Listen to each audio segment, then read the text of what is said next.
नमस्कार. उपमुख्यमंत्री सुनेत्रा पवार यांच्याविषयी काँग्रेसकडून करण्यात आलेल्या गुंगी गुडिया या टीकेनंतर महाराष्ट्राच्या राजकारणात नवा वाद निर्माण झालाय. या प्रकरणावरून राष्ट्रवादी काँग्रेस आक्रमक झाली असून आता हा वाद केवळ राजकीय आरोप प्रत्यारोपांपुरता मर्यादित न राहता थेट ज्येष्ठ नेते शरद पवार आणि काँग्रेस नेते राहुल गांधी यांच्यापर्यंत पोहोचला आहे. राष्ट्रवादी काँग्रेसचे नेते आणि माजी खासदार संजय काकडे यांनी या दोन्ही नेत्यांना पत्र लिहित काँग्रेसच्या भूमिकेवर गंभीर प्रश्न उपस्थित केले आहेत. या संपूर्ण वादाची सुरुवात बीडमध्ये झालेल्या काँग्रेसच्या पत्रकार परिषदेतून झाली. या पत्रकार परिषदेत एक व्हिडिओ दाखवत उपमुख्यमंत्री सुनेत्रा पवार यांच्यावर गुंगी गुडिया अशी टीका करण्यात आली. या व्हिडिओत बीडमधील कायदा सुव्यवस्थेबाबत प्रश्न विचारणाऱ्या पत्रकाराला मंत्री धनंजय मुंडे गप्प करत असल्याचा दावा करण्यात आला. त्यावरून काँग्रेसने सुनेत्रा पवार यांच्यावर निशाणा साधला आणि त्यानंतर राज्यातील राजकीय वातावरण तापले.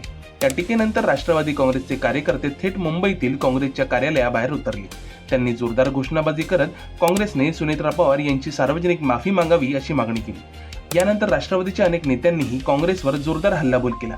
मात्र या सर्व घडामोडींमध्ये सर्वाधिक चर्चेत राहिले ते माजी खासदार संजय काकडे यांचे वक्तव्य. संजय काकडे यांनी थेट शरद पवार आणि राहुल गांधी यांना पत्र लिहिल्याचे जाहीर केले. माध्यमांशी बोलताना त्यांनी शरद पवारांचा महिलांबद्दलचा आदर कुठे गेला, त्यात त्यांच्या स्वतःच्या सुनेबद्दलचा आदर कुठे गेला असा सवाल उपस्थित केला.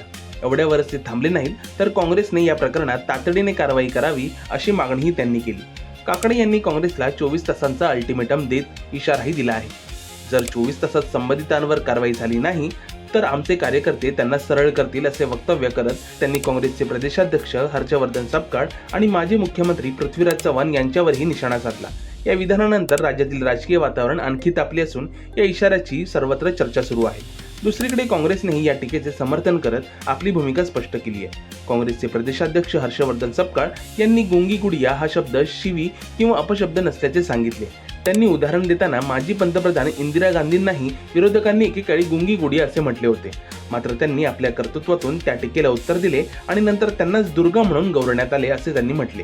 त्याच धर्तीवर सुनेत्रा पवार यांनीही आपल्या कामातून उत्तर द्यावे असे आवाहन सपकाळ यांनी दिले. या वादात माजी मुख्यमंत्री पृथ्वीराज चव्हाण यांनीही स्पष्टीकरण दिले. काँग्रेसच्या सोशल मीडिया पोस्टशी आपला कोणताही संबंध नसताना आपल्या विरोधात आंदोलन करण्यात येत असल्याचे त्यांनी म्हटले. कोणावरही आरोप करण्यापूर्वी वस्तुस्थिती जाणून घेणे आवश्यक असल्याचे सांगत त्यांनी कार्यकर्त्यांनी संयम बाळगावा असे आवाहन केले. दरम्यान या संपूर्ण प्रकरणामुळे महाराष्ट्रातील महाविकास आघाडीतील संबंधांवरही प्रश्नचिन्ह उपस्थित झाले आहे. एका शब्दावरून सुरू झालेला हा वाद आता राजकीय प्रतिष्ठेचा विषय बनला असून राष्ट्रवादी आणि काँग्रेस यांच्यातील संघर्ष अधिक तीव्र होताना दिसत आहे. आता सर्वांचे लक्ष काँग्रेसच्या पुढील भूमिकेकडे लागले आहे. संजय काकडे यांनी दिलेल्या 24 तासांच्या अल्टिमेटम नंतर काँग्रेस काही भूमिका बदलणार का, माफी मागणार का की आपल्या भूमिकेवर ठाम राहणार?